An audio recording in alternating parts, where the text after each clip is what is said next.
موږ یو کمیټې لرو د ګرد مدرسو پر سر. بیا په یو مدرسه کې عدده جاسوس ونیول شو سره د تصویرانو. موږ پوښتنه ځینې وکړه چې ته د چا د طرفه یې؟ ویل زه د کرنل. نو بیا موږ ورغلو کرنل سره کښېناستو چې کرنل صاحب تا ته څه در پېښ شوی چې ته د مدرسو په پټه تصویران اخلې؟ نو ده به راویله چې ما صرف دا کتلی چې په دې مدرسو کې دهشتګردي کېږي که نه کېږي. موږ ویل نو داسې تا کتله خو موږ ته به دې ویلي وای، موږ به دله راغلي وای چې کومه پوښتنه تا غوښته موږ به یې جواب ورکړی. بیا به موږ ته بیولی وای، پر مدرسو به به ګرځولی وای. دغه په پټه خو سړی د دښمنه سره دا کار کوي. موږ پې خو سره دښمنان نه یو، نو تا ولې غږ نه کوه؟ بیا موږ د دې مدرسو تعارف ورته وکړ چې په پاکستان کې یو پرایویټ بورډ دی د وفاق المدارس العربیه پاکستان په نامه. په دې کې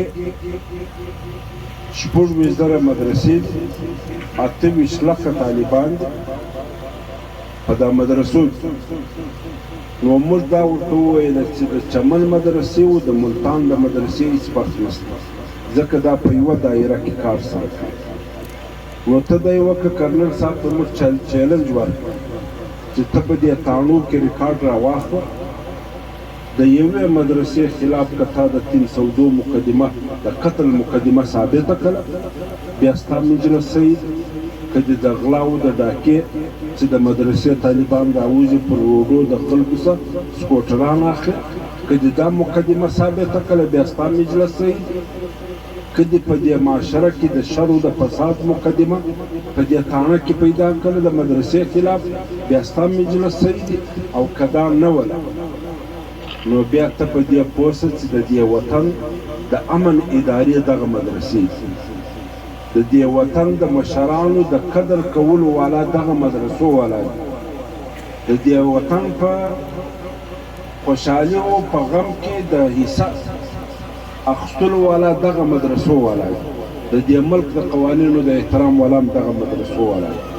نو بیا هغه کرنل ویله، ول موږ در اوسه پورې دومره معلومات نه وو اخیستي لکه دا تی چې راغله. موږ خو مدرسه د ټلویزیونه څه پېژندلې وه، په ټلویزیون کې دا وایي دا د دهشتګردو اډې دي. نو موږ دغه ټلویزیون ګټ ضرورت چېشته. اوس دا مدرسه د شمس العلوم مولا شمس الدین صاحب دلته ناست، شپه ورځ ناست. که ستا یو پوښتنه ده، یو خدشه دې ده، یو غلط فهمي دې ده، نو ته ټي وي څه دپاره ګورې، خو دله راسه. ورستا په مدرسه کې چش کېږي، یو شی د تا څه نه پټوي. د مدرسې دروازه ګردومر خلاص.